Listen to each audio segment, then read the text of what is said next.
Konstitusi Republik Indonesia, Risalah Sidang Perkara Nomor 6/PUU 20/2022 perihal pengujian Undang-Undang Nomor 7 Tahun 2017 tentang Pemilihan Umum terhadap Undang-Undang Dasar Negara Republik Indonesia tahun 1945.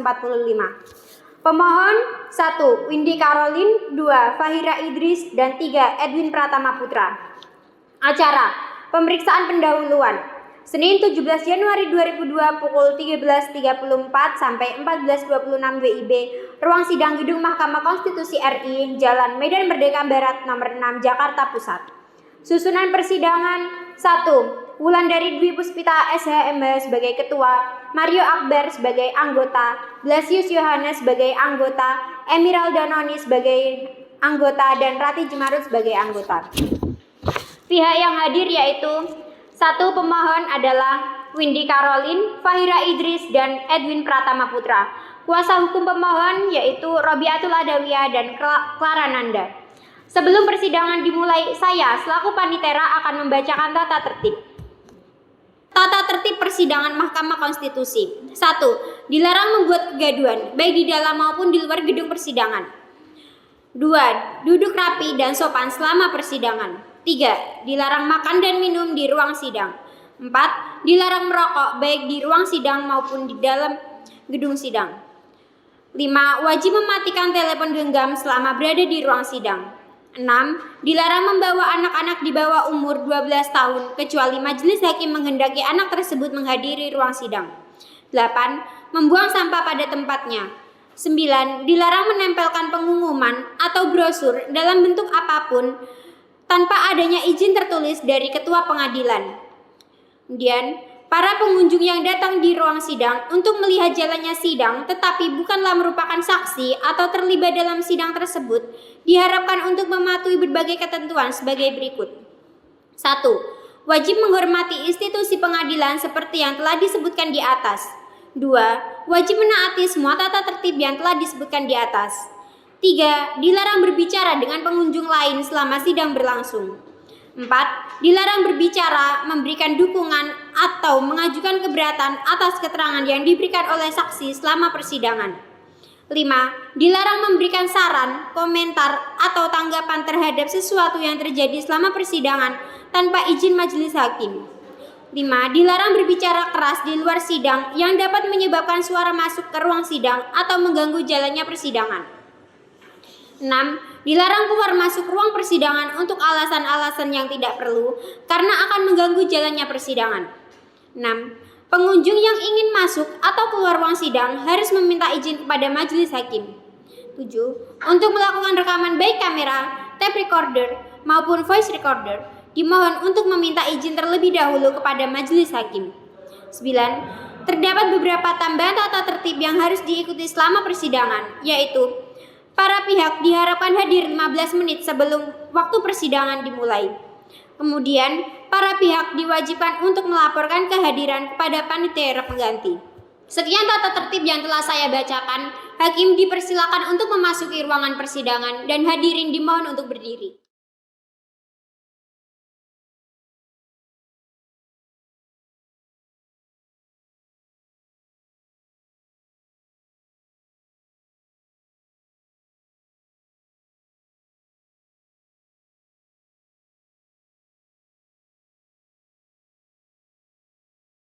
Dipersilakan duduk.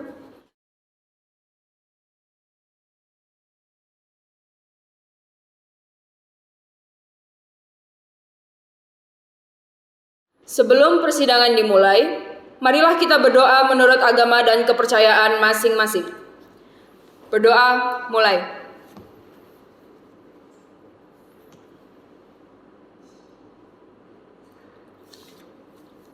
Berdoa selesai. Bismillahirrahmanirrahim. Assalamualaikum warahmatullahi wabarakatuh. Selamat siang, salam sejahtera untuk kita semua. Sidang untuk nomor perkara nomor 6/PUU _20 Romawi _2022 dibuka dan dinyatakan terbuka untuk umum.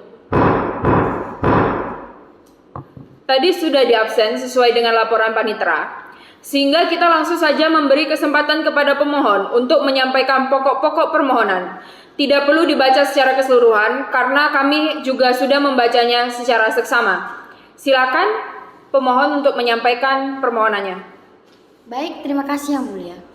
Assalamualaikum warahmatullahi wabarakatuh. Puji syukur kita sampaikan kepada Tuhan Yang Maha Esa. Pada siang hari ini kita memulai persidangan ini. Sebelum kami memulai persidangan ini, kami perkenalkan diri dulu. Saya adalah kuasa hukum Roberto Adewia SHMA dan rekan saya Clara Ananda SHMA. Yang Mulia, izin sebelum kami sebagai kuasa hukum membacakan sebagaimana yang tadi diinginkan yang dikemukakan oleh Yang Mulia.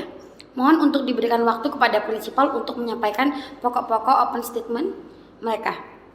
Untuk itu, melalui Yang Mulia kami mohon waktu. Nanti kami juga tidak akan membacakan pokok-pokok secara keseluruhan. Baik, nanti saja. Setelah selesai permohonan, kalau dianggap masih ada perlu ditambahkan, silakan nanti kami yang memberikan waktu kepada prinsipal. Permohonannya saja dulu yang disampaikan. Begitu Yang Mulia. Kepada Yang Mulia Ketua Mahkamah Konstitusi Republik Indonesia, Jalan Merdeka Barat nomor 6, Jakarta Pusat. Ini perihal permohonan pengujian pasal 222 Undang-Undang nomor 7 tahun 2017 tentang pemilihan umum terhadap Undang-Undang Dasar Negara Republik Indonesia tahun 1945. Dengan hormat perkenalkan kami, Roberto Adewia SHMA, Clara Ananda SHMA. Kami adalah advokat atau konsultan hukum yang bergabung di kantor hukum C&N Partners yang beralamat di Jalan Matraman Raya nomor 4, Matraman, Jakarta Timur. Berdasarkan surat kuasa khusus tertanggal 27 Desember 2021 bertindak untuk dan atas nama Windy Caroline, tempat dan tanggal lahir Pangkep 17 September 1981, agama Islam, warga negara Indonesia. Pekerjaan saat ini menjadi anggota Dewan Perwakilan Daerah Republik Indonesia, mewakili daerah Sulawesi Selatan, beralamat di BSD City Deletion Cibren Island, Jalan 1/3, Kelurahan Rawabuntu, Kecamatan Serpong, Kota Tangerang Selatan, Provinsi Banten. Kami sebut sebagai pemohon. Dengan ini mengajukan permohonan pengujian ke Mahkamah Konstitusi Republik Indonesia yang selanjutnya disebut Mahkamah terhadap ketentuan pasal 27 ayat 1, 28D ayat 1, 28D ayat 3, Undang-Undang Dasar Negara Republik Indonesia tahun 1945, selanjutnya disebut Undang-Undang Dasar tahun 1945. Satu, tentang kewenangan Mahkamah Konstitusi. Saya kira tidak kami bacakan. Ini adalah dalil, tidak kami bacakan. Yang kedua, tentang kedudukan para pemohon. Kami bacakan hal-hal yang penting saja. Pemohon ini adalah pihak yang menganggap hak atau kewenangan konstitusialnya dirugikan dengan perlakuan undang-undang ini. Pemohon ini tidak mengatasnamakan Dewan Perwakilan Daerah, tapi atas nama perorangan warga negara Indonesia. Ini di poin 10. Poin 11, pemohon ini merasa hak-hak yang diatur dalam Undang-Undang Dasar Negara Republik Indonesia tahun 1945 atas dasar legal standingnya sebagaimana putusan Mahkamah Konstitusi, dalil-dalilnya telah kami kemukakan sampai ke dalil 28. Saya kira sudah tertulis, tidak kami bacakan. Pada intinya pemohon merasa punya hak konstitusional untuk mengajukan gugatan atau permohonan ini. Kami langsung saja kepada alasan-alasan pengajuan permohonan pada poin 3, permohonan pendahuluan. Setelah Mahkamah Konstitusi memutus agar pemilih presiden atau harus dilangsungkan pada saat bersamaan atau dikenal dengan istilah pemilu serentak melalui putusan nomor 14/PUU/11 Romawi /2013. Karena itu pemilu dilaksanakan menurut ketentuan pasal 221 ayat 2 yang menyatakan pemilihan umum diselenggarakan untuk pemilih anggota Dewan Perwakilan Rakyat, Dewan Perwakilan Daerah, Presiden dan Wakil Presiden, dan Dewan Perwakilan Rakyat Daerah. Kami langsung saja masuk pada argumentasinya. Yang perbandingan tidak perlu dibacakan. Kami langsung masuk kepada argumentasi. Pertama, kami menilai pasal 22 Undang-Undang nomor 7 tahun 2017 bertentangan dengan kami memakai batu uji pasal 221 ayat 1 dan 221 ayat 2 Undang-Undang Dasar tahun 1945. 1. Bahwa frasa pasal 22 Aquo yang mendasarkan perhitungan presidensial threshold berdasarkan hasil pemilu DPR sebelumnya telah melanggar konstitusi, terutama pasal 22 ayat 1, pasal 221 ayat 1, dan pasal 221 ayat 2 dan 6. Kami bacakan pasal 22 ayat 1 dan ayat 2. Yaitu pemilihan umum dilaksanakan secara langsung, umum, bebas, rahasia, jujur, dan adil setiap 5 tahun sekali. Pemilihan umum diselenggarakan untuk memilih anggota Dewan Perwakilan Rakyat, Dewan Perwakilan Daerah, Presiden dan Wakil Presiden, dan Dewan Perwakilan Rakyat. Ketentuan lebih lanjut tentang pemilihan umum diatur dengan ketentuan undang-undang. Kemudian dilanjutkan oleh rekan saya, Clara Ananda, SHMA, silakan. Ketentuan lebih lanjut tentang pemilihan umum diatur dengan ketentuan undang-undang. Nah, pada intinya, kami menilai dengan ada ditentukannya pemilu dengan berdasarkan pasal 22 itu, ada asas yang paling mendasar betul menurut pandangan kami, yang asas-asas ini adalah tidak ditemukan sebelum ada perubahan. Asas ini ditemukan sebagaimana dimaksudkan dengan pasal 22 ayat 1 tadi adalah jujur dan adil.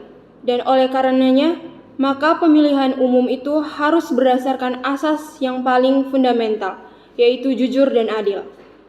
Kami menilai pasal 22 adalah terjadi diskriminatif. Terjadi berlaku tidak jujur dan adil. Tidak jujur dan adil pada waktu yang bersamaan, ada peserta pemilu yang tidak punya hak atau kehilangan hak untuk mencalonkan, baik dia sebagai partai politik mencalonkan sendiri maupun menggabungkan partai-partai politik tersebut. Seperti sebagaimana kita ketahui, pada 2019 yang lalu ada 3 partai politik yang baru yang kehilangan hak sama sekali, yaitu Partai Perindo, Partai PSI, dan Partai Garuda. Yang kedua adalah pada tahun 2019 juga. Ada partai politik yang ikut pada pemilu 2014, tetapi mereka tidak masuk atau tidak menembus yang namanya parliamentary threshold, yaitu ada beberapa partai. Partai Bulan Bintang, Partai PKPI, dan beberapa partai lain yang juga tidak kehilangan hak konstitusionalnya dalam rangka untuk mencalonkan calon presiden dan calon wakil presiden. Kesimpulan kami, pasal 222 Undang-Undang EKO yang diduga ini jelas bertentangan dengan prinsip pemilu yang jujur dan adil. Itu dalil kami untuk membantah pasal 222 junto pasal 22E Undang-Undang Dasar tahun 1945. Ada 27 dalil tidak kami baca, yaitu kami baca adalah kesimpulannya saja. Yang kedua adalah kami menganggap bahwa pasal 222 ini bertentangan dengan pasal 6A Undang-Undang Dasar tahun 1945. Ini adalah 25 dalil yang kami ajukan bertentangan dengan pasal 6A ini. Karena jelas di pasal 6A adalah menyampaikan atau dibacakan pasal 6A itu presiden dan wakil presiden dipilih dalam satu pasangan calon secara langsung oleh rakyat. Itu ayat 1-nya. Ayat 2, pasangan calon presiden dan wakil presiden diusulkan oleh partai politik dan atau gabungan partai politik peserta pemilihan umum sebelum pelaksanaan pemilihan umum itu dilaksanakan. Jadi pasal 6A ini jelas menyatakan tidak dicantumkan ada presidential threshold atau karenanya dengan mencantumkan pasal 222 mencantumkan presidential threshold 20%, perolehan kursi di DPR 25%, suara tidak terdengar jelas. Menurut kami bertentangan dengan pasal 6A ayat 2 tadi. Yang kedua adalah karena sama-sama kita mengetahui bahwa pemilu berdasarkan pasal 6A ayat 2 adalah tidak adanya namanya frasa secara jelas dan tegas yang mendelegasikan bahwa di undang-undang boleh dibuat der Soort. Sedangkan di ayat 5 adalah menyangkut masalah teknis. Teknis itu adalah tata cara. Jadi tidak bisa dikaitkan dengan argumentasi ayat 5 bahwa dia bisa membatasi dengan membuatkan presidential der Soort. Kami berpandangan bahwa pasal 6A ayat 2 itu adalah bukan open legal policy. Kami beranggapan bahwa itu closed legal policy. Yang ketiga, yang ada juga di permohonan kami ini adalah ketentuan ambang batas ini juga bertentangan dengan pasal 28D ayat 1 dan pasal 28D ayat 3 Undang-Undang Dasar tahun 1945. Argumentasinya ada 1, 2, 3, 4, 5, 6 dalil yang kami kemukakan. Dan akhirnya kami memohon kepada Mahkamah Konstitusi untuk permohonan kami adalah petitumnya dengan berdasarkan Undang-Undang Dasar Negara Republik Indonesia tahun 1945 mengingat pasal 56 Undang-Undang Dasar tahun 1945 dan pasal 56 ayat 2 Undang-Undang Nomor 24 tahun 2003 tentang Mahkamah Konstitusi dan alasan-alasan yang telah diuraikan, baik yang tertulis maupun penjelasan kami sebagai summary penjelasan tadi menjadi bagian yang tidak terpisahkan. Memohon kepada Majelis Hakim Konstitusi yang terhormat, kepada Mahkamah Konstitusi Republik Indonesia untuk memeriksa, mengadili, dan memutus sebagai berikut. 1. Mengadili dalam pokok mengabulkan permohonan para pemohon untuk seluruhnya. Yang kedua, menyatakan pasal 222 Undang-Undang Nomor 7 Tahun 2017 tentang pemilihan umum sepanjang frasa yang tidak memenuhi persyaratan perolehan kursi paling sedikit 20% dari jumlah kursi DPR atau memperoleh 25% dari suara sah. Secara sah nasional pada pemilu anggota DPR sebelumnya bertentangan dengan Undang-Undang Dasar tahun 1945 dan tidak memiliki kekuatan hukum mengikat. Yang ketiga, memerintahkan pemuatan putusan ini dalam Berita Negara Republik Indonesia. Atau jika Majelis Hakim Konstitusi Republik Indonesia mempunyai keputusan lain, mohon keputusan yang seadil-adilnya. Hormat kami, kuasa dan pemohon. 1. Robiatul Adawiyah, SH, MH. Yang kedua, Clara Ananda, SH, MH. Kami kira cukup, Majelis yang mulia. Baik, sesuai dengan amanat undang-undang pada sidang pendahuluan ini, panel berkewajiban untuk memberikan nasihat dalam rangka penyempurnaan permohonan. Tapi tentu nasihat yang dimaksud adalah yang berkaitan dengan persyaratan-persyaratan formil permohonan. Silakan Yang Mulia Hakim Anggota 1 Bapak Barca memberikan nasihat. Baik, terima kasih Yang Mulia Bu Ketua. Saya memulai terlebih dahulu menyampaikan beberapa saran. Bu Robiatul Adawiyah, karena tadi Ibu sebagai juru bicaranya, ya. Jadi begini Bu. Kalau dilihat dari sistematikanya, karena Ibu sudah biasa beracara di MK, jadi sistematikanya ini sudah sesuai dengan sistematika yang ada.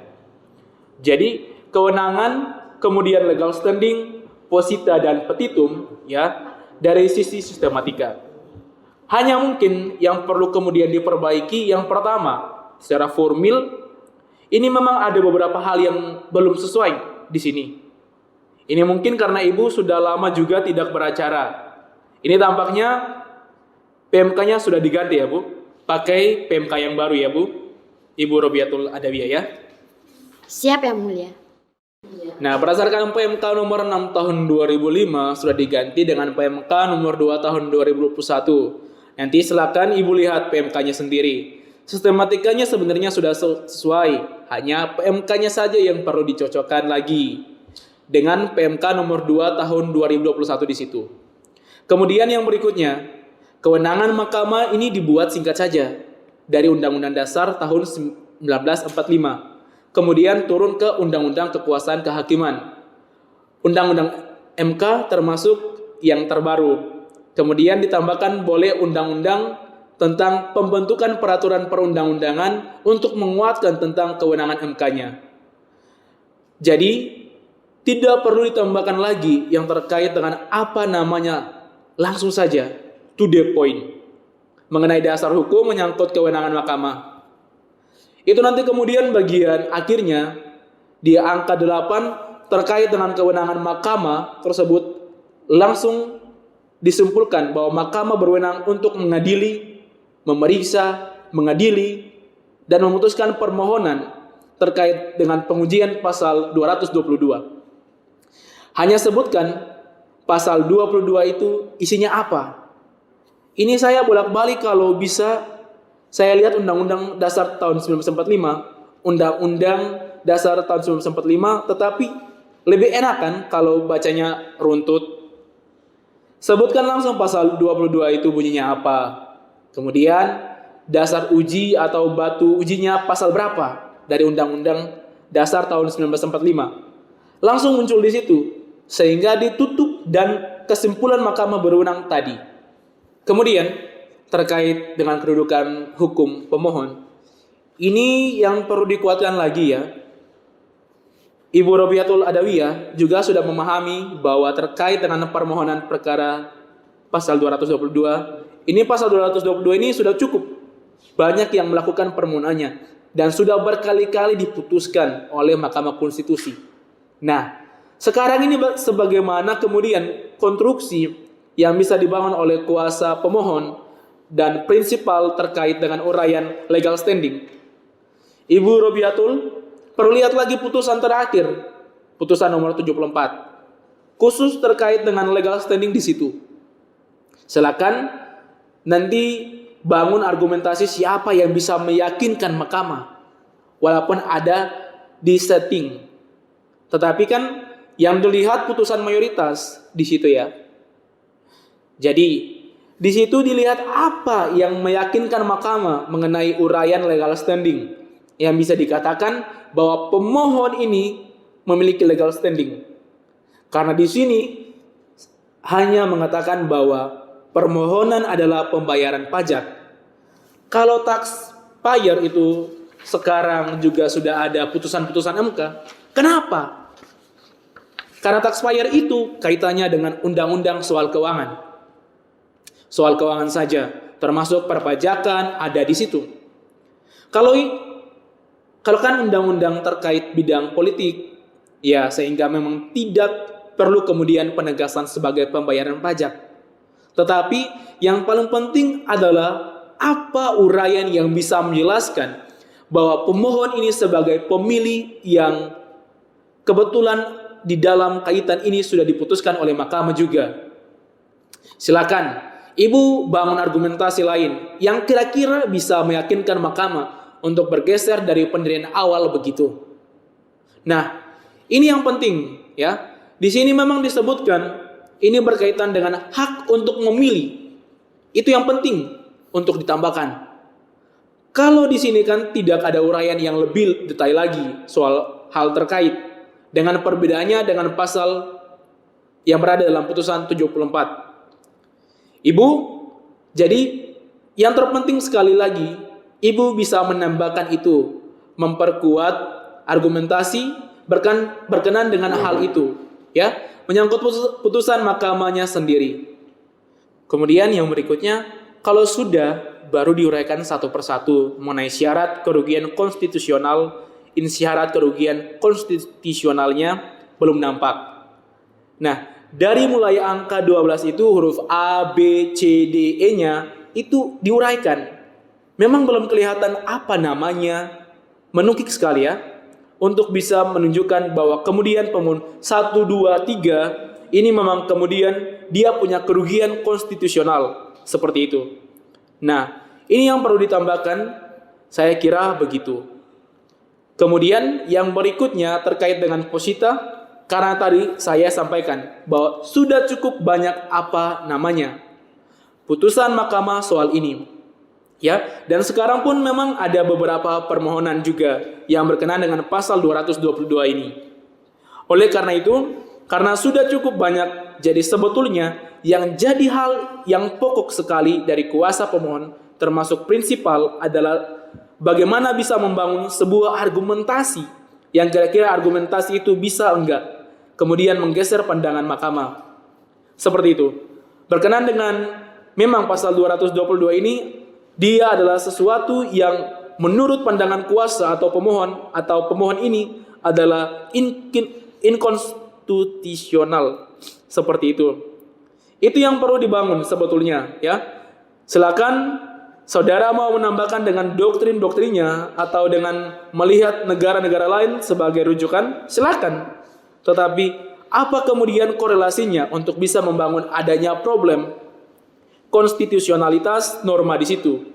Nah, ini yang penting, saudara. Kalau dilihat dari rujukan batu ujinya, sebetulnya batu uji yang berkenan dengan pasal 222 ini kan sudah cukup banyak yang menggunakannya. Ya, saudara, dari pasal 6-nya sendiri, pasal 6 ayat 1, pasal 6A ayat 1, ayat 2, kemudian dan seterusnya begitu. Justru yang kemudian perlu dilihat ini, apa sesungguhnya yang memang membedakan, dan itu berkaitan nanti dengan nebis in idem. Gitu ya, saudara. Jadi, uraian pasal 60 Undang-Undang MK dan pasal 78 PMK itu penting untuk melihat ini sebetulnya sesuai dengan nebis atau bukan. Seperti itu. Karena sudah berkali-kali tadi dimohonkan. Jadi, saya kira itu hal-hal yang penting. Karena di sini berkaitan dengan uraian mengenai posita ini. Lebih banyak kutipan pandangan-pandangan. Tetapi bagaimana uraian menyangkut problem konstitusionalitas normanya yang memang perlu dibangun secara kuat. Seperti itu ya, saudara. Jadi, ini yang saya kira belum tampak di sini. Karena petitumnya pasti umum, ini semua hampir sama petitumnya, ya. Petitumnya semua sama seperti meminta pasal 222 dinyatakan inkonstitusional. Begitu. Tetapi argumentasi untuk menuju kepada petitum itu yang perlu dibangun sedemikian rupa, saya kira begitu. Saya kira itu masukan dari saya untuk kuasa pemohon. Terima kasih. Saya kembalikan kepada Bu Ketua Hakim. Terima kasih. Baik, terima kasih Yang Mulia Saudara Barce. Selanjutnya dengan hormat dipersilakan kepada Yang Mulia Hakim Anggota 2, Bapak Mario. Silakan Yang Mulia.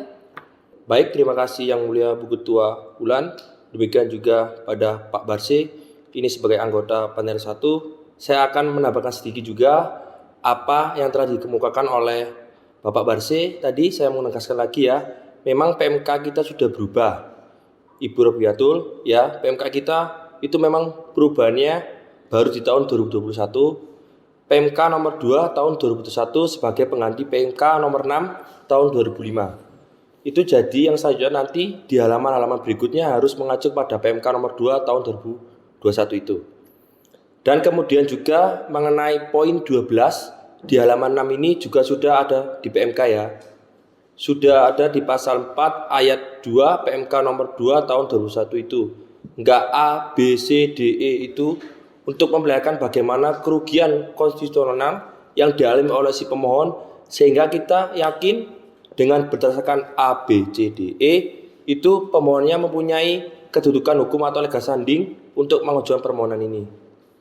Dan di halaman 7 saya ulangi lagi karena walaupun di legal standing itu juga perlu norma, itu dicantumkan yang lengkap. Setelah menguraikan dulu atau mencantumkan dulu lengkap norma pasal 222 Undang-Undang Nomor 7 Tahun 2011, baru ke bawah nanti dicantumkan dasar pengujiannya lengkap. Pasal 8D ayat 1, ayat 3 dan pasal 6A dan seterusnya itu, karena di legal standing ini juga kita harus melihat norma yang diuji itu benar-benar enggak merugikan hak konstitusional daripada si pemohon. Kemudian di poin 20 di halaman 8 di situ ada kalimat tetap konstitusional dirugikan karena lebih dibatasi dan lebih dikurangi. Karena pasal tersebut memperberat syarat partai untuk mengusulkan pasangan capres dan cawapres dan karenanya mengurangi hak konstitusional para pemohon untuk memilih dan dipilih. Nah, ini memang mesti harus lebih konkret lagi harusnya supaya memperlihatkan kepada majelis atau pada mahkamah memang nyata ada, ataupun kalaupun disebut di sini potensial tapi bisa kita lihat benar-benar memang dia ada terhalang. atau benar-benar tidak bisa mengeluarkan ataupun memberi hak suaranya untuk dipilih ataupun mengeluarkan suara untuk memilih dan untuk dipilih juga. Untuk dipilih untuk para pemilihnya, ini memang harus dielaborasi lebih lanjut. Kemudian tetap di legal standing juga karena tadi sudah menyinggung pasal 60 ayat 2 Undang-Undang Mahkamah Konstitusi yang dihubungkan dengan PMK kita yang baru pasal 78. Memang di situ bila mana permohonan ini sudah pernah diuji beberapa kali, tentunya harus ada seperti tabel atau uraian singkat perkara-perkara yang sudah diajukan terlebih dahulu. Dasar pengujiannya apa? Jelas kalau nomornya pasal 22, tapi dasar pengujiannya itu dulu bagaimana?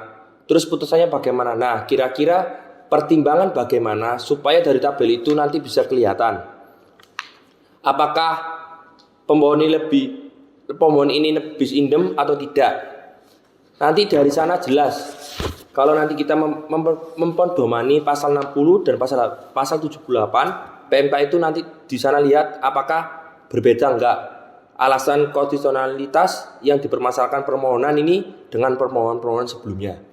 Dalam catatan kami dari kepanitraan ada di sini sampai sudah 14 permohonan yang terdahulu yang sudah diputus. Ada yang tidak dapat diterima, paling banyak tidak dapat diterima, tapi ada yang ditolak. Ada yang ditolak 2 kali, ada yang ditarik kembali, tapi paling banyak tidak dapat diterima. Tapi walaupun itu tidak dapat diterima, itu alasannya apa dulu? Bisa dibandingkan enggak dengan sekarang ini permohonan ini. Mengalaskan legal standingnya seperti itu mungkin perlu menjadi perhatian daripada pemohon untuk memperbaiki permohonan ini, karena setelah nanti dibuat seperti tabel atau uraian singkat, maka dari situ nanti dapat disebutkan permohonan ini dapat diajukan kembali. Nah, kemudian alasan konstitusional dari semua permohonan itu setelah dihubungkan dengan pertimbangan daripada mahkamah nanti, apakah itu betul-betul permohonan ini mempunyai alasan konstitusionalitas yang baru atau alasan-alasan yang sebelumnya belum pernah dipermasalahkan.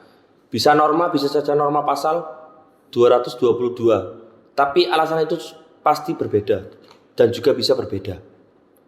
Nah, bila mana ada perbedaan itu dan ini bisa dianggap satu hal yang perlu dipertimbangkan oleh mahkamah untuk bergeser dari pendapatnya semula, karena kalau kita melihat putusan-putusan sebelumnya, kalau ada disebut di situ menolak, berarti secara tidak langsung sudah mengatakan norma ini konstitusional.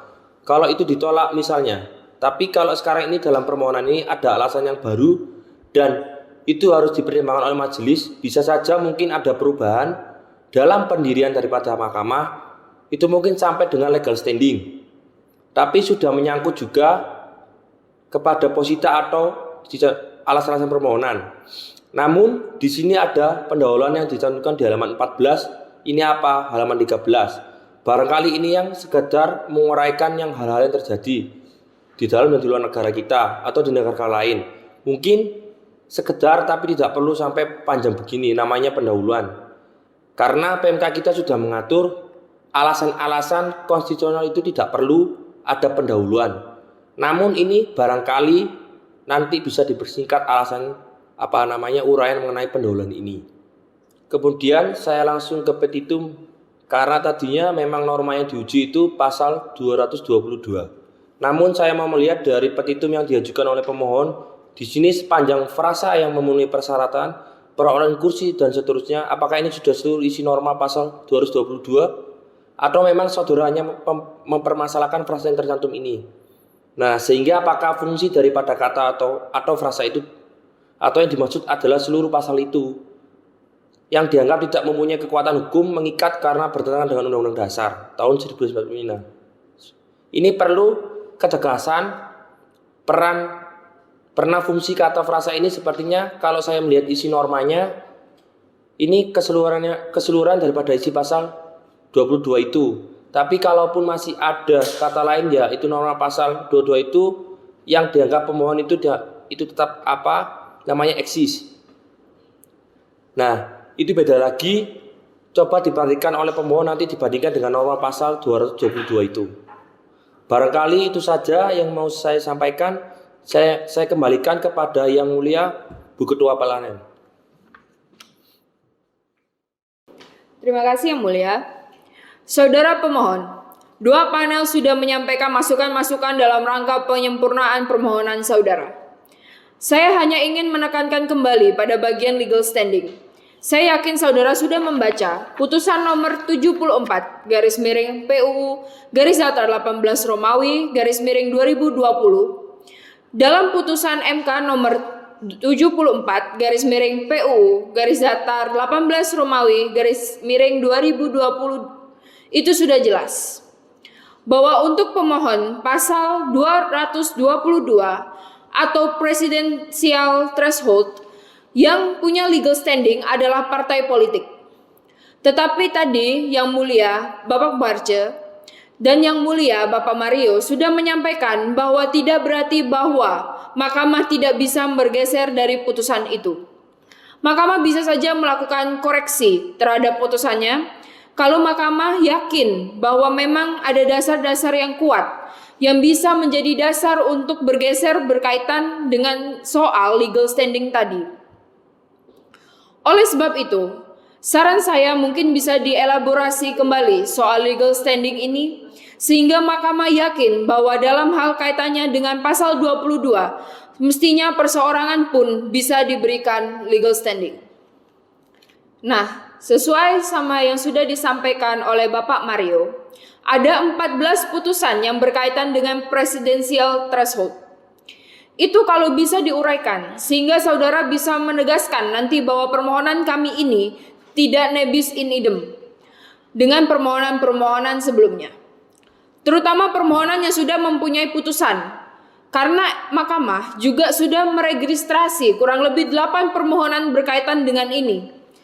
Tentu kita tidak bisa mengatakan bahwa nanti nebis antara satu permohonan dengan permohonan lainnya yang berkaitan dengan permohonan yang baru saja diregistrasi. Tetapi paling tidak permohonan harus meyakinkan Mahkamah bahwa ada 14 permohonan sebelumnya. Itu tidak sama dengan apa yang diuraikan dalam permohonan saudara. Tidak hanya menguraikan bahwa pasal Undang-Undang Dasar tahun 1945 yang dijadikan sebagai dasar pengujian itu berbeda, tetapi juga harus jelas alasan-alasan konstitusionalnya, sehingga permohonan yang diajukan tidak sama dengan permohonan yang telah diajukan sebelumnya. Nah, itu pada bagian di legal standing. Termasuk pada bagian legal standing juga masih taxpayer atau pembayaran pajak. Itu Mahkamah sudah punya putusan, ada putusan nomor 27 garis miring PUU garis datar 7 Romawi garis miring 2019. Putusan nomor 76 garis miring PUU garis datar 12 Romawi garis miring 2014.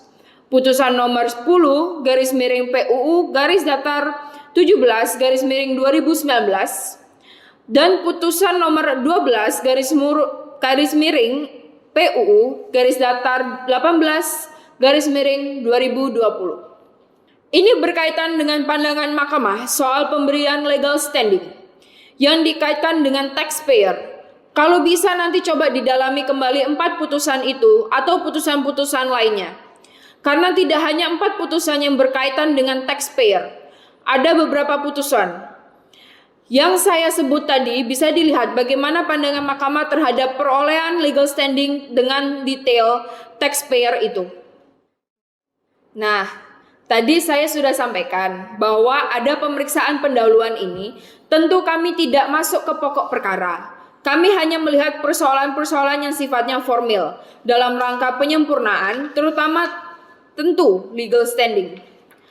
Karena kami panel, tugas kami, panel nanti melaporkan perkara ini ke rapat permusyawaratan hakim dan nanti akan ditentukan di sana. Kalau dalam rapat permusyawaraan hakim, itu tidak ada pandangan yang mengatakan bahwa ini punya legal standing atau pandangan yang berkembang di dalam rapat permusyawaratan hakim atau pandangan para hakim dalam rapat permusyawaratan itu dibawahi tidak punya legal standing, tentu perkara ini tidak bisa diteruskan ke dalam pemeriksaan persidangan. Oleh sebab itu, sekali lagi silakan dielaborasi kembali pada bagian legal standing untuk meyakinkan Mahkamah bahwa tidak hanya partai politik yang punya legal standing dalam kaitannya dengan presidensial threshold, tetapi mestinya seluruh masyarakat yang punya hak pilih itu punya legal standing, sehingga pemohon ini sebagai pemohon perseorangan warga negara juga diberikan legal standing. Itu yang kami bisa sampaikan kepada pemohon. Kembali kepada pemohon, apakah akan melakukan elaborasi kembali atau tidak? Itu sepenuhnya menjadi wilayah atau ranah dari pemohon. Apakah ada tambahan yang mulia? Cukup yang mulia. Apakah ada tambahan yang mulia? Cukup yang mulia. Baik, kita kasih waktu prinsipal 3 menit. Kalau ada yang mau disampaikan, dipersilakan. Sebelum ke prinsipal yang mulia, saya kira catatan yang tadi diberikan oleh yang mulia nanti insya Allah akan kami perbaiki dan ada perubahan. Terutama menyangkut masalah legal standing, nanti kami akan membandingkan juga keberadaan mereka sebagai anggota DPD.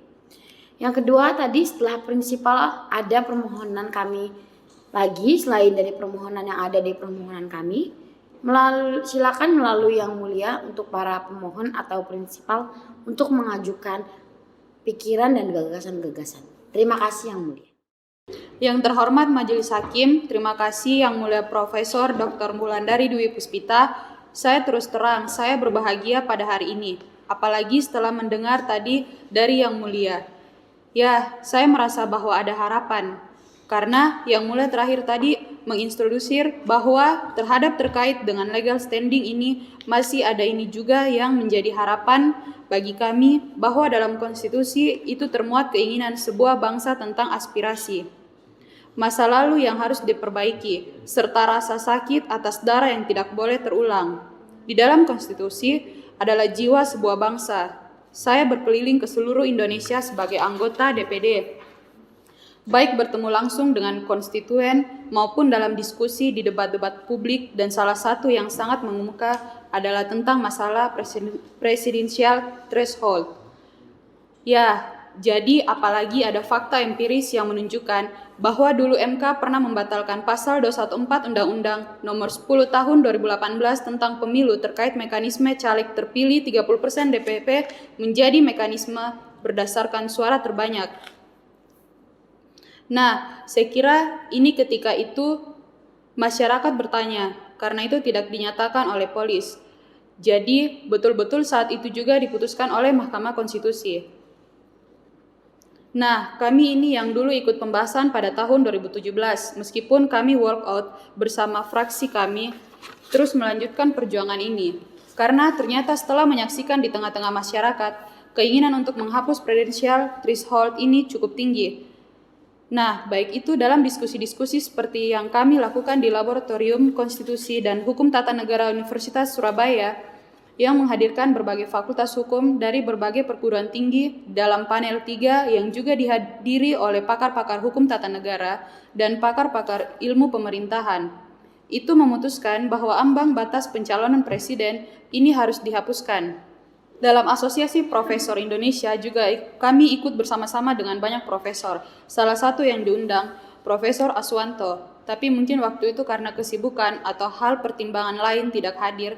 Nah, itu juga mengambil kesimpulan yang sama bahwa presidensial threshold ini sesuatu yang menghambat kemajuan demokrasi. Begitu pula dalam Asosiasi Dosen Pengajar Hukum Tata Negara, kami juga berdiskusi dengan mereka yang diketuai sendiri. Saya kira kalau secara nasional Pak Guntur Sekjen MK dan di Sulawesi Selatan diketuai oleh Profesor Dr. Abdul Razak, itu juga mengambil kesimpulan yang sama, Profesor Dr. Jimli Asidik, yang mantan Ketua MK juga masih menjadi anggota DPD RI. Saat ini juga berpandangan yang sama bahwa presidensial threshold adalah pembajakan demokrasi. Begitu pula dengan mantan Ketua MK yang lain, Profesor Dr. Hamdan Soelva yang menjadi konsultan kami di dalam mengajukan uji pemohon. Uji materi ini juga berpandangan yang sama. Saya karena itu ini sangat mengembirakan, memberi harapan yang luar biasa atas pernyataan 5 hakim konstitusi pada hari ini, terutama dengan Yang Mulia Wulan tadi yang menyatakan bahwa silakan menyampaikan dalil-dalil yang bisa meyakinkan kepada hakim bahwa legal standing itu bukan saja dari partai tapi juga dari perseorangan sebagai warga yang memiliki hak pilih. Terima kasih Yang Mulia, para hakim Mahkamah Konstitusi semuanya. Saya yang hari ini mengajukan permohonan uji materi merasa bahwa pernyataan-pernyataan Yang Mulia memberi harapan bagi kami. Dan kami akan kembali kepada konstituen untuk menyampaikan bersabar dan berdoa. Insya Allah hakim tidak menutup peluang untuk hari ini. Terima kasih Yang Mulia. Baik, terima kasih. Prinsipal yang telah hadir pada kesempatan kali ini. Kalau masih perlu penajaman seperti yang disampaikan oleh Ibu Windy Caroline, tadi bisa juga dimasukkan ke dalam permohonan. Bagaimana para hakim? Apakah sudah cukup? Cukup Yang Mulia. Baik. Untuk perbaikan, sekali lagi kami ingin menyampaikan bahwa soal perbaikan itu adalah otoritas pemohon. Apakah akan dilakukan perbaikan atau tidak, kami tetap memberi waktu untuk melakukan perbaikan paling lambat 14 hari sejak sidang hari ini. Tetapi kalau sebelum 14 hari sudah mau memasukkan, boleh saja. Kalau jatuh pada 14 hari, maka nanti kalau MK menjadwalkan sidang hari ke-14 sejak sekarang, maka perbaikan itu harus diterima oleh MK paling lambat 2 jam sebelum persidangan dimulai, baik soft copy maupun hard copy. Tanggal penyerahan itu hari Senin, tanggal 31 Januari tahun 2022, pukul 13.30 WIB. Jelas Bu Robiatul Adawiyah? Jelas Yang Mulia. Baik, terima kasih untuk semua yang hadir. Sidang perkara ini selesai dan ditutup. Sidang telah selesai dan dimohon kepada para majelis hakim dipersilakan untuk meninggalkan ruang sidang. Hadirin dipersilakan untuk berdiri.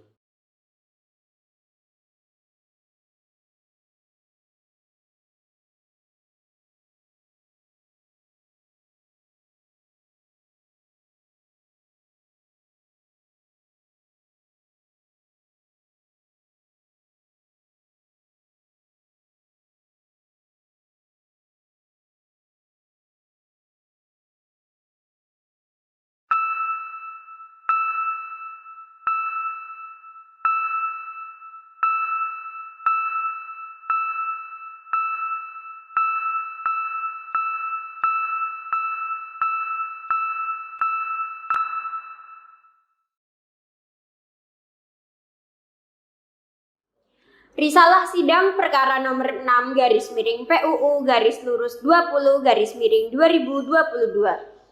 Perihal pengujian Undang-Undang nomor 7 tahun 2017 tentang pemilihan umum terhadap Undang-Undang Dasar Negara Republik Indonesia tahun 1945. Pemohon atas nama Windy Caroline. Acara perbaikan permohonan Kamis 3 Februari 2022 pukul 10 WIB sampai dengan 10.17 WIB. Ruang sidang Gedung Mahkamah Konstitusi RI, Jalan Medan Merdeka Barat nomor 6, Jakarta Pusat. Susunan persidangan. 1. Wulandari Dwi Puspita sebagai Ketua Majelis Hakim, Blasius Yohanes sebagai anggota, Mario Akbar sebagai anggota, Rati Jmarut sebagai anggota, dan Ameralda Noni sebagai anggota. Pihak yang hadir. 1. Pemohon atas nama Windy Caroline dan kuasa hukum pemohon atas nama Robiatul Adawiyah dan Clara Nanda. Sebelum persidangan ini dimulai, saya selaku panitera akan membacakan tata tertib. Tata tertib persidangan Mahkamah Konstitusi. 1. Dilarang membuat kegaduhan, baik di dalam maupun di luar gedung persidangan. 2. Duduk rapi dan sopan selama persidangan. 3. Dilarang makan dan minum di ruang sidang. 4. Dilarang merokok baik di ruang sidang maupun di dalam gedung sidang. 5. Wajib mematikan telepon genggam selama berada di ruang sidang. 6. Dilarang membawa anak-anak di bawah umur 12 tahun kecuali majelis hakim menghendaki anak tersebut menghadiri ruang sidang. 8. Membuang sampah pada tempatnya. 9. Dilarang menempelkan pengumuman atau brosur dalam bentuk apapun tanpa adanya izin tertulis dari ketua pengadilan. Kemudian, Para pengunjung yang datang di ruang sidang untuk melihat jalannya sidang tetapi bukanlah merupakan saksi atau terlibat dalam sidang tersebut diharapkan untuk mematuhi berbagai ketentuan sebagai berikut. 1.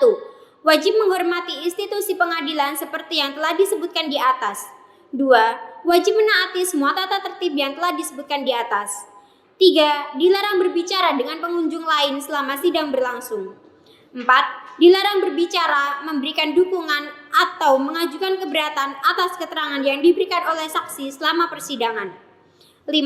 Dilarang memberikan saran, komentar, atau tanggapan terhadap sesuatu yang terjadi selama persidangan tanpa izin majelis hakim.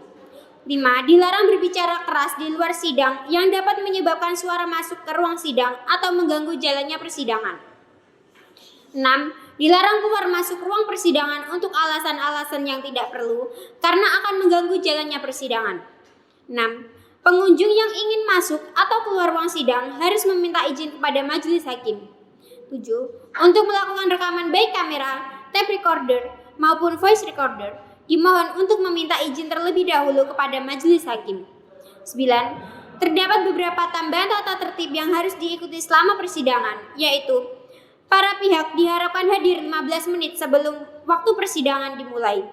Kemudian, para pihak diwajibkan untuk melaporkan kehadiran kepada panitia pengganti. Sekian tata tertib yang telah saya bacakan. Hakim dipersilakan untuk memasuki ruangan persidangan dan hadirin dimohon untuk berdiri.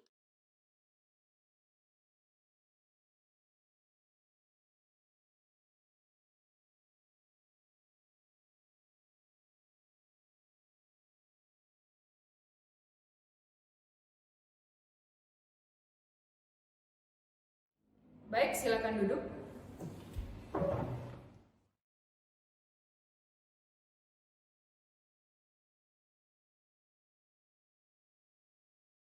Sidang perkara nomor 6 garis miring PUU garis datar 20 Romawi garis miring 2022 dibuka dan dinyatakan terbuka untuk umum. Silakan pemohon lebih awal memperkenalkan siapa yang hadir pada kesempatan kali ini. Terima kasih Yang Mulia. Bismillahirrahmanirrahim. Assalamualaikum warahmatullahi wabarakatuh. Selamat pagi. Salam sejahtera bagi kita semua. Izin Yang Mulia, kami akan memperkenalkan yang hadir pada pagi hari ini, yaitu Windy Caroline sebagai pemohon, sedangkan kuasa hukum yang hadir saya sendiri, dan pada kesempatan kali ini, Robiatul Adawiyah tidak bisa hadir. Baik, agenda kita pada hari ini adalah mendengarkan perbaikan yang dilakukan oleh pemohon. Naskah perbaikan saudara sudah kami terima, sudah kami baca. Tidak perlu dibacakan secara keseluruhan. Cukup pada bagian-bagian yang mengalami perbaikan saja yang disampaikan secara singkat. Silahkan. Terima kasih Yang Mulia. Sesuai dengan saran majelis pada tanggal 17 Januari, di mana kami diminta melakukan perbaikan-perbaikan dan sekarang ini sesuai dengan apa yang telah disebutkan oleh Ketua Majelis bahwa telah menerima perbaikan kami. Perbaikan kami yang pertama adalah mengenai perihal gugatan dalam perbaikan permohonan pertama. Kami hanya mencantumkan yaitu pengujian terhadap pasal 6A ayat 1 dan pasal 2 dan kemudian pasal 22E ayat 1 dan ayat 2. Dalam perbaikan ini, kami memperluas yaitu pengujian terhadap tambahan yaitu pasal 27 ayat 1, pasal 28D ayat 1 dan ayat 3, dan pasal 28C. Itu di perbaikan yang kami lakukan. Kemudian, berkenaan dengan kewenangan Mahkamah Konstitusi, kami juga sudah memperbaiki yaitu mengenai peraturan Mahkamah Konstitusi yang sudah kami perbaiki atas saran dari Ibu Robiatul Adawiyah dan Majelis Yang Mulia. Itu intinya yang pada pokoknya Mahkamah Konstitusi menurut kami tidak berwenang untuk melakukan pengujian terhadap pasal-pasal yang kami anggap bertentangan terhadap pasal-pasal 22 Undang-Undang Nomor 222 Undang-Undang Nomor 7 Tahun 2017. Kemudian berkenaan dengan kedudukan para pemohon, ini kami juga memperluas mengenai kedudukan para pemohon yaitu berkenaan bahwa menurut kami, hak-hak konstitusional yang diatur dan dilindungi oleh Undang-Undang Dasar tahun 1945 adalah yaitu pasal 27 ayat 1, pasal 28D ayat 1, pasal 28D ayat 3, Termasuk kami juga mengutip mengenai pembukaan, yaitu alinea keempat dari pembukaan Undang-Undang Dasar tahun 1945. Kemudian, kami juga menyatakan bahwa setiap undang-undang yang berlaku di negara Republik Indonesia ini adalah mengikat seluruh warga negara. Oleh karena itu, Undang-Undang Nomor 7 Tahun 2017 tidak hanya mengikat partai politik, tetapi mengikat seluruh warga negara Indonesia. Oleh karena itu, para pemohon di sini adalah sebagai warga negara berhak untuk mengajukan gugatan dalam kedudukannya sebagai warga negara, berhak untuk mengajukan gugatan terhadap pasal 222, sehingga kami menganggap bahwa banyak kerugian-kerugian konstitusional yang dialami oleh para pemohon dengan berlakunya pasal 222 Undang-Undang Nomor 7 Tahun 2017. Kemudian berikut dengan alasan-alasan kami juga sudah banyak memperbaiki, selain tentunya mengenai perbandingan-perbandingan yang menurut kami cukup beralasan. Karena hampir di seluruh negara-negara yang menganut presidensial, yaitu tidak ada pembatasan dalam hal pencalonan presiden dan wakil presiden. Kemudian kami juga menguraikan tentang menurut kami bahwa pasal 6A ayat 2 itu tidak bisa disebut dengan open legal policy, karena menurut kami bahwa pasal tersebut dikaitkan dengan pasal 6A ayat 5 dikatakan tata laksana pemilihan presiden dan wakil presiden diatur dalam undang-undang.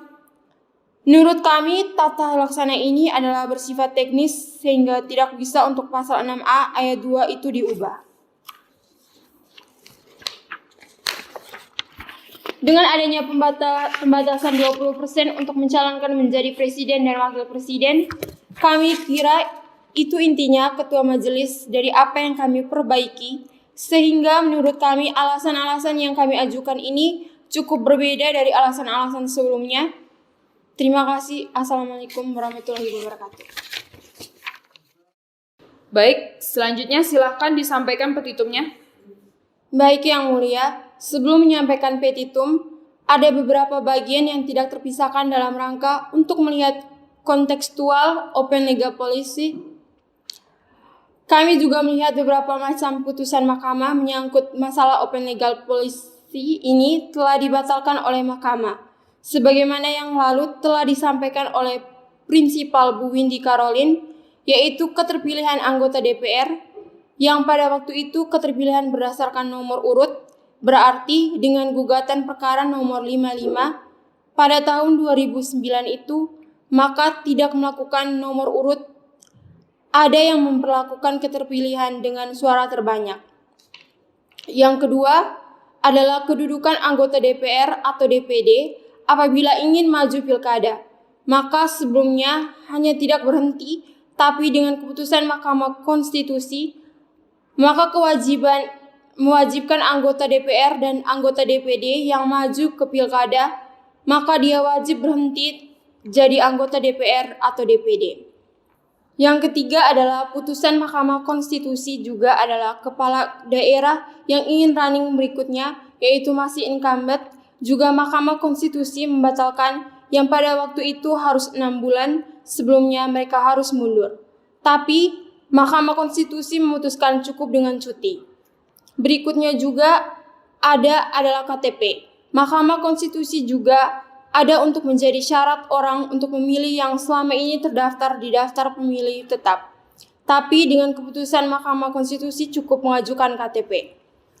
Yang terakhir adalah pemilu serentak. Pemilu serentak adalah Mahkamah Konstitusi juga sudah memutuskan, DPR dan pemerintah sudah menyatakan pemilu itu berjenjang. Tapi dengan keputusan 14 garing PUU garis datar 11 Romawi garing 2013, maka pemilu itu serentak dilakukan. Ini bagian yang tidak terpisahkan. Selanjutnya, kami akan membacakan petitum. Dengan berdasarkan Undang-Undang Dasar Negara Republik tahun 1945, mengingat pasal 56 ayat 2, Undang-Undang Nomor 24 tahun 2003 tentang Mahkamah Konstitusi, Lembaran Negara Republik Indonesia tahun 2003 nomor 98, tambahan Lembaran Negara Republik Indonesia nomor 4316, sebagaimana telah diubah terakhir dengan Undang-Undang 2020. tambahan lembaran negara nomor 6554 tentang perubahan ketiga Undang-Undang nomor 24 tahun 2003 tentang Mahkamah Konstitusi dan alasan-alasan diuraikan di atas, serta bukti-bukti terlampir para memohon kepada Majelis Hakim Konstitusi yang mulia pada Mahkamah Konstitusi Republik Indonesia untuk memeriksa, mengadili, dan memutus sebagai berikut. Mengadili dalam pokok perkara: 1. Mengabulkan permohonan para pemohon untuk seluruhnya. 2. Menyatakan pasal 222 Undang-Undang nomor 7 tahun 2017 tentang pemilihan umum Lembaran Negara Republik Indonesia 2014 nomor 182 tambahan Lembaran Negara Republik Indonesia nomor 5568 sepanjang frasa yang telah memenuhi persyaratan perolehan kursi paling sedikit 20% dan jumlah suara 25% secara nasional pada pemilu anggota DPR sebelumnya bertentangan dengan Undang-Undang Dasar tahun 1945 dan tidak memiliki kekuatan hukum mengikat. Ketiga, memerintahkan pemuatan putusan ini dalam Lembaran Negara Republik Indonesia atau jika Majelis Hakim Konstitusi Republik Indonesia mempunyai keputusan lain, mohon putusan yang seadil-adilnya. Hormat kami kuasa hukum Robiatul Adiwiyah SHMH dan Clara Ananda SHMH. Baik, terima kasih. Yang mulia, apakah ada tanggapan? Tidak ada yang mulia. Apakah ada tanggapan? Cukup. Baik, dari kami juga sudah cukup. Pada sidang sebelumnya kami sudah menyampaikan bahwa Mahkamah sudah punya pandangan bahwa sebenarnya yang mempunyai legal standing itu adalah partai politik. Tetapi tidak berarti bahwa Mahkamah Konstitusi tidak bisa merubah pandangannya. Bisa saja Mahkamah Konstitusi merubah pandangannya kalau Mahkamah yakin bahwa alasan-alasan yang disampaikan pada bagian legal standing menurut Mahkamah memang memungkinkan, sehingga Mahkamah harus mengubah pandangan tentang siapa yang punya legal standing. Itu nanti kami akan bahas pada rapat permusyawaratan hakim.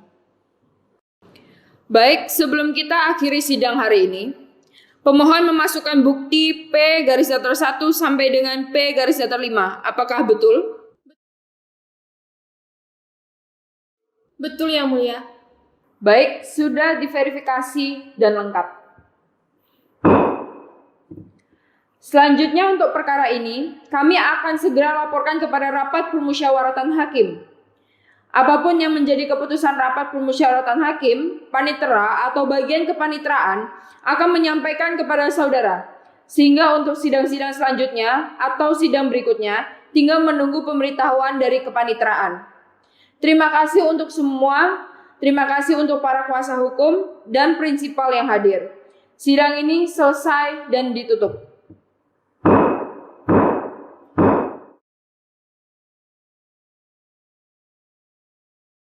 Acara pengucapan putusan Kamis 24 Februari 2022 pukul 10.08 sampai 12.16 WIB. Ruang sidang Gedung Mahkamah Konstitusi RI, Jalan Medan Merdeka Barat nomor 6, Jakarta Pusat. Sidang pada hari ini dibuka dan dinyatakan terbuka untuk umum.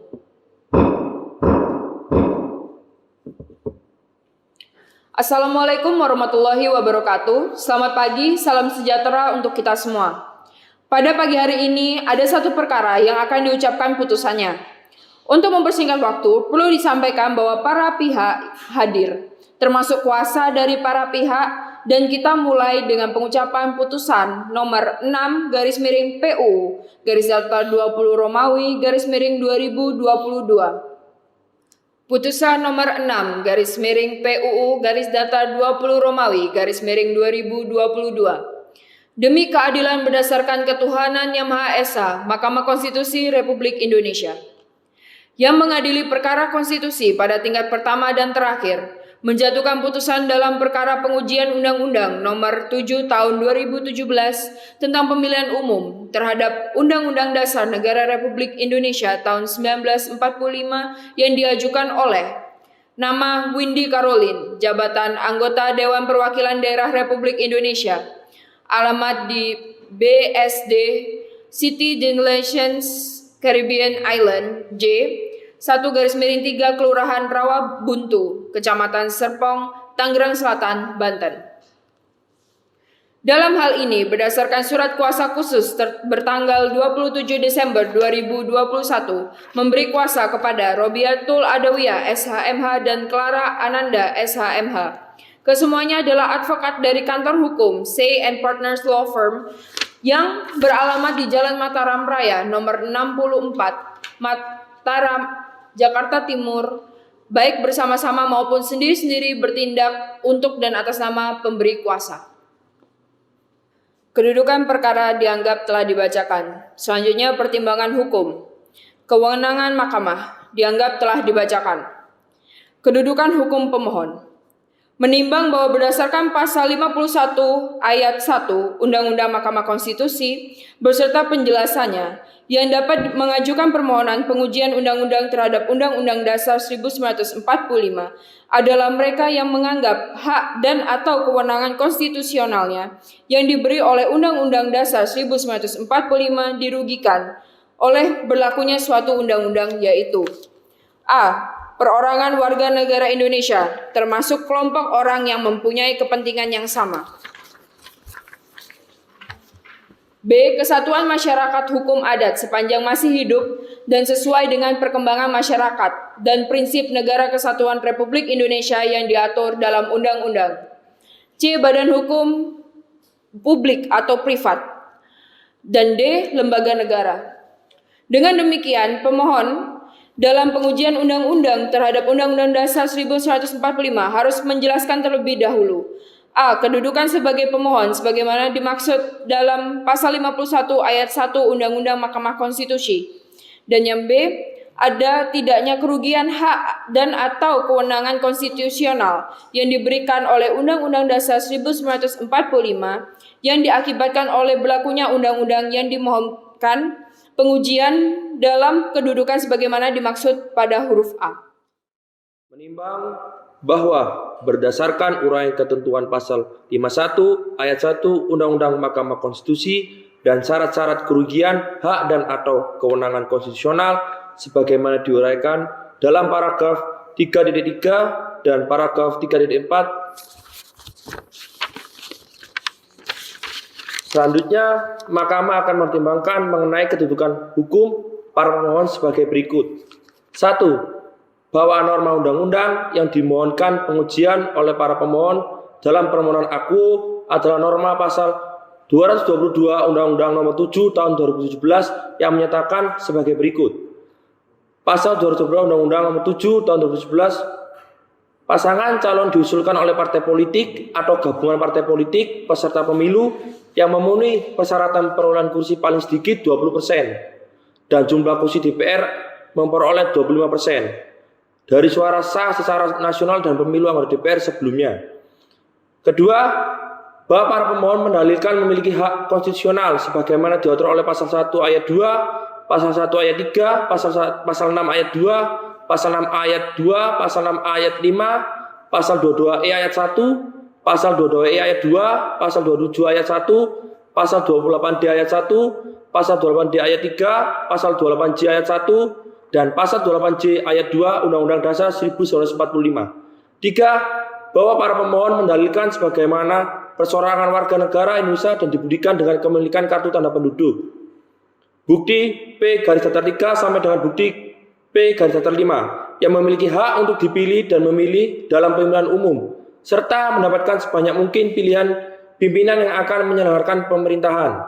4. Bahwa para pemohon menjabat sebagai anggota Dewan Perwakilan Daerah yang memiliki fungsi legislasi dan pengawasan dalam setiap undang-undang, sehingga para pemohon memiliki keterikatan langsung maupun tidak langsung dengan pemberlakuan norma pasal 222 Undang-Undang Nomor 7 Tahun 2017. Selain itu, masukan dan tanggapan masyarakat di berbagai daerah yang menyatakan presidensial threshold bertentangan dengan prinsip kedaulatan rakyat, keadilan pemilu, dan prinsip demokrasi Indonesia. Nomor 5, bahwa para pemohon menganggap kerugian konstitusional yang dialaminya secara spesifik dan aktual atau setidaknya potensial merugikan hak konstitusionalnya adalah karena norma pasal yang diajukan pengujian telah membatasi hak para pemohon. untuk ikut serta dalam menentukan pemerintahan. Persyaratan ambang batas telah membatasi para pemohon untuk mendapatkan calon presiden dan wakil presiden.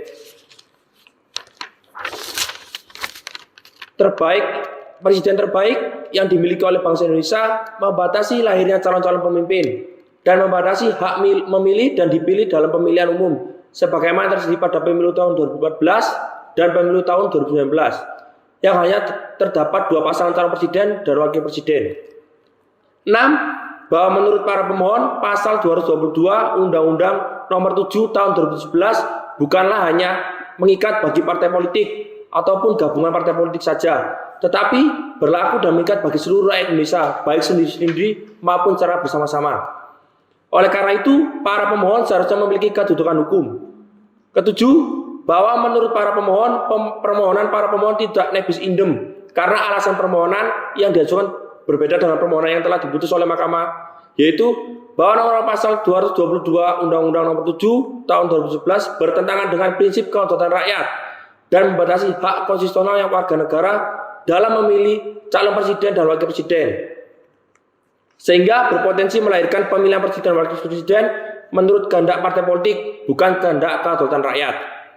Nomor 8, bahwa berdasarkan uraian tersebut di atas, para pemohon memohon kepada mahkamah untuk menyatakan pasal 222 Undang-Undang Nomor 7 Tahun 2011 sepanjang frasa yang memenuhi persyaratan perolehan kursi paling sedikit 20% dari jumlah kursi DPR atau memperoleh 25% dari suara sah secara nasional pada pemilu anggota DPR sebelumnya, bertentangan dengan Undang-Undang Dasar 1945 dan tidak memiliki kekuatan hukum mengikat.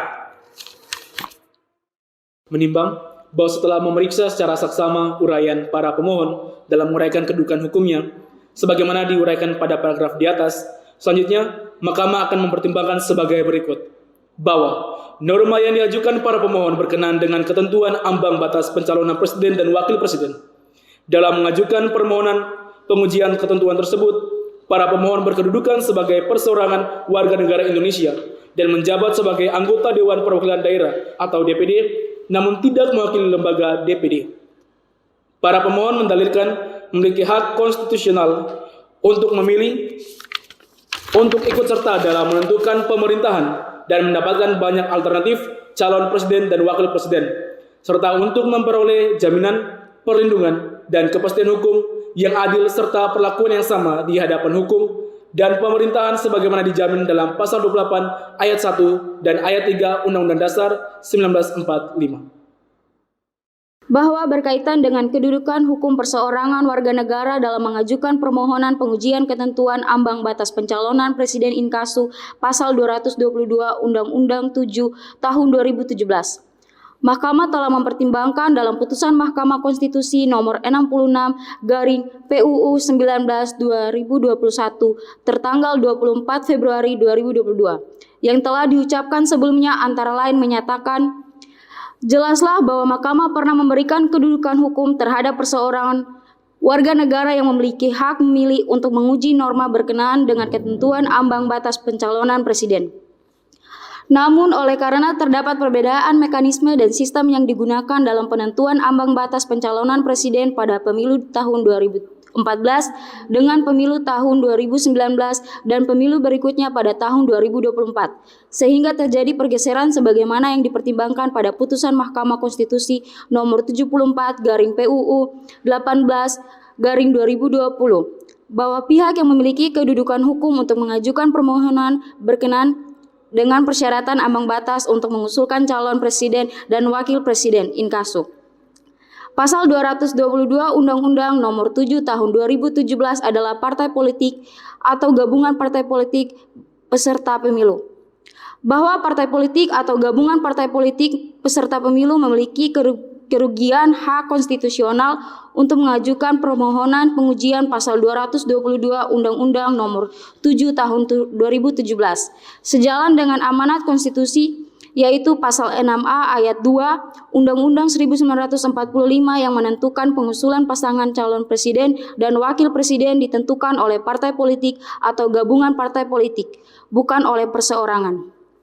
Demikian juga sejalan dengan pasal 8 ayat 3 Undang-Undang 1945 yang secara eksplisit menentukan hanya partai politik atau gabungan partai politik yang pasangan calon presiden dan wakil presidennya meraih suara terbanyak pertama dan kedua dalam pemilihan umum sebelumnya yang dapat mengusulkan dua pasangan calon presiden dan wakil presiden untuk dipilih oleh Majelis Permusyawaratan Rakyat jika presiden dan wakil presiden mangkat, diberhentikan atau tidak dapat melakukan kewajibannya dalam masa jabatannya secara bersamaan.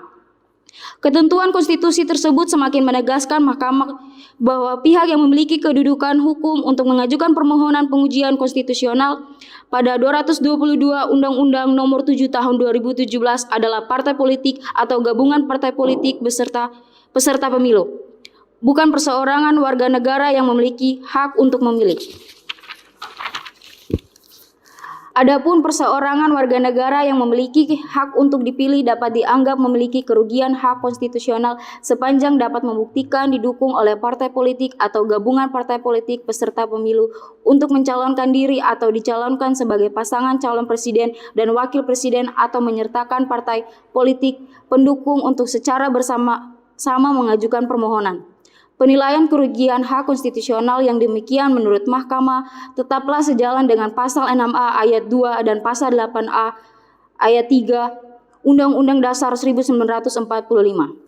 Dalam putusan tersebut terdapat 4 orang hakim konstitusi yang mengajukan pendapat berbeda atau dissenting opinion, yakni Hakim Konstitusi Manahan MP Sitompul dan Hakim Konstitusi Eni Nurbaningsi serta Hakim Konstitusi Suhartoyo dan Hakim Konstitusi Saldi Isra.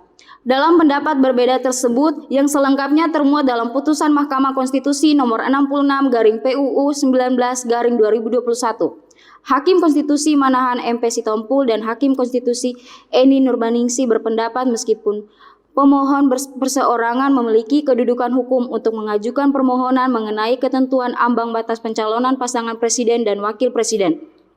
Akan tetapi dalam pokok permohonan berpendapat tidak beralasan menurut hukum sehingga pemohon ditolak. Adapun Hakim Konstitusi Suhartoyo dan Hakim Konstitusi Saldi Isra berpendapat pemohon perseorangan memiliki kedudukan hukum dan dalam pokok permohonan berpendapat beralasan menurut hukum sehingga mengabulkan permohonan pemohon. Bahwa berdasarkan pertimbangan putusan Mahkamah Konstitusi nomor 66/PUU 19/2021 tersebut terkait dengan kualifikasi para pemohon sebagai perseorangan warga negara Indonesia yang memiliki hak untuk memilih, menurut Mahkamah para pemohon telah mengetahui hasil pilihnya dalam pemilu legislatif tahun 2019 akan digunakan juga sebagai bagian dari persyaratan ambang batas pencalonan pasangan presiden dan wakil presiden pada tahun 2024 yang hanya dapat diusulkan oleh partai politik atau gabungan partai politik peserta pemilu sehingga tidak terdapat kerugian konstitusional para pemohon.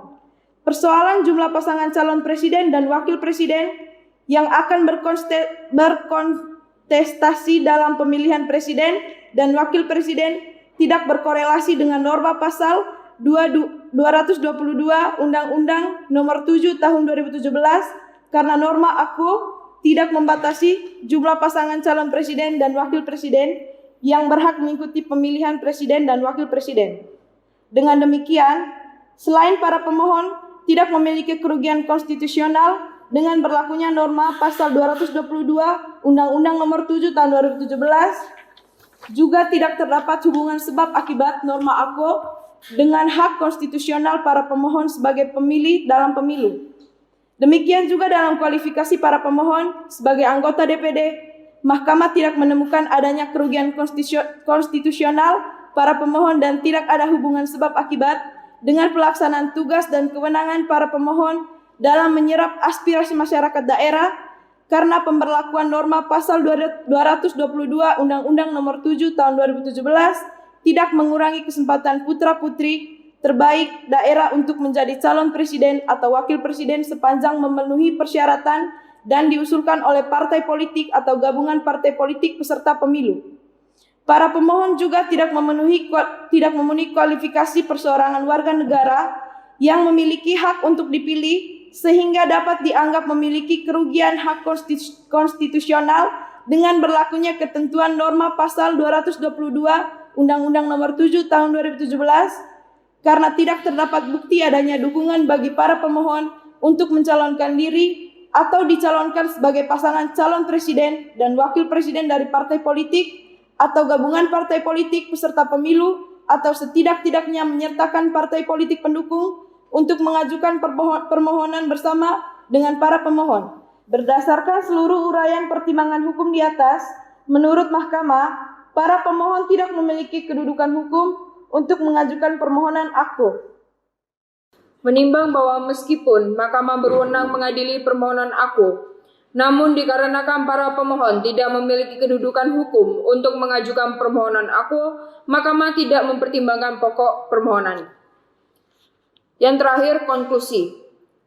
Berdasarkan penilaian atas fakta dan hukum sebagaimana diuraikan di atas, Mahkamah berkesimpulan, Mahkamah berwenang mengadili permohonan aku. Para pemohon tidak memiliki kedudukan hukum untuk mengajukan permohonan aku. Pokok permohonan para pemohon tidak dipertimbangkan. Berdasarkan Undang-Undang Dasar Negara Republik Indonesia tahun 1945, Undang-Undang Nomor 24 Tahun 2003 tentang Mahkamah Konstitusi, sebagaimana telah diubah terakhir dengan Undang-Undang Nomor 7 Tahun 2020 tentang perubahan ketiga atas Undang-Undang Nomor 24 Tahun 2003 tentang Mahkamah Konstitusi dan Undang-Undang Nomor 48 Tahun 2009 tentang Kekuasaan Kehakiman. Amar putusan mengadili, menyatakan permohonan para pemohon tidak dapat diterima. Demikian diputus dalam rapat permusyawaratan hakim oleh 5 hakim konstitusi, yaitu Wulandari Dwiswita selaku ketua merangkap anggota, Blasius Yohanes, Mario Akbar, Emiralda Noni, dan Ratih Jemarut, masing-masing sebagai anggota, pada hari Selasa, tanggal 8 bulan Februari tahun 2022, yang diucapkan dalam sidang pleno Mahkamah Konstitusi terbuka untuk umum pada hari Kamis tanggal 24 Februari tahun 2022 selesai diucapkan pada pukul 12.06 WIB oleh 5 orang hakim konstitusi, yaitu Wulandari Dwiswita selaku ketua merangkap anggota, Blasius Yohanes, Mario Akbar, Emiralda Noni, Ratih Jemarut masing-masing sebagai anggota, dan dibantu oleh Ardian Agustin sebagai panitera, serta dihadiri oleh pemohon dan atau kuasanya,